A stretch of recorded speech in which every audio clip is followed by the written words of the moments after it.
2026 বিশ্বকাপ বাছাই পর্বের উত্তেজনা শুরু হতে যাচ্ছে নতুন মোড়ে।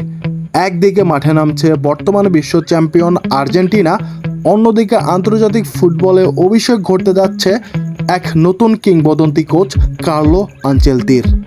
6 জুন ইকুয়েডরের বিপক্ষে ম্যাচ দিয়ে শুরু হচ্ছে আনচেলত্তির ব্রাজিল অধ্যায়। ইতালিয়ান মাস্টারমাইন্ড আনচেলত্তির হাত ধরে বিশ্বমঞ্চে ঘুরে দাঁড়ানোর স্বপ্ন দেখছে সেলেসাওরা।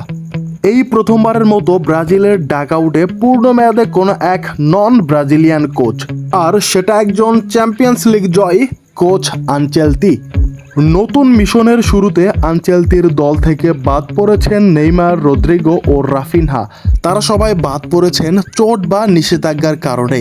তবুও 26 সদস্যের দলে রয়েছে আনচেলত্তির কৌশলের ছাপ, ব্যালেন্সড ডিফেন্স আর অ্যাটাক। ব্রাজিল এখন দক্ষিণ আমেরিকার টেবিলে চতুর্থ। তাদের গন্তব্য একটাই, 2002 সালের পর প্রথমবার বিশ্বকাপ জয়। অন্যদিকে ডিফেন্ডিং চ্যাম্পিয়ন আর্জেন্টিনা।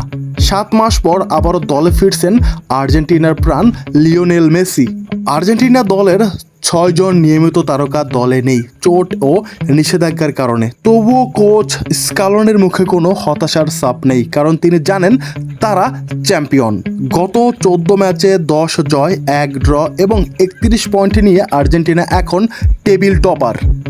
একদিকে আনচেলত্তির অভিষেক, অন্যদিকে মেসির প্রত্যাবর্তন।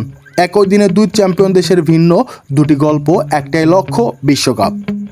ফুটবল প্রেমীরা প্রস্তুত তো? এই উত্তেজনাকর ম্যাচগুলো মিস করবেন না। আপনার প্রেডিকশন কি? ব্রাজিল আনচেলত্তির অধীনে জয়ের সূচনা করতে পারবে? তারা কি তাদের হেক্সা মিশন পূরণ করতে পারবে? অন্যদিকে মেসি কি আবারও 2026 বিশ্বকাপ খেলবেন? এ সম্পর্কে আপনাদের মতামত কি? চাইলে কমেন্টে আমাদেরকে জানিয়ে দিতে পারেন।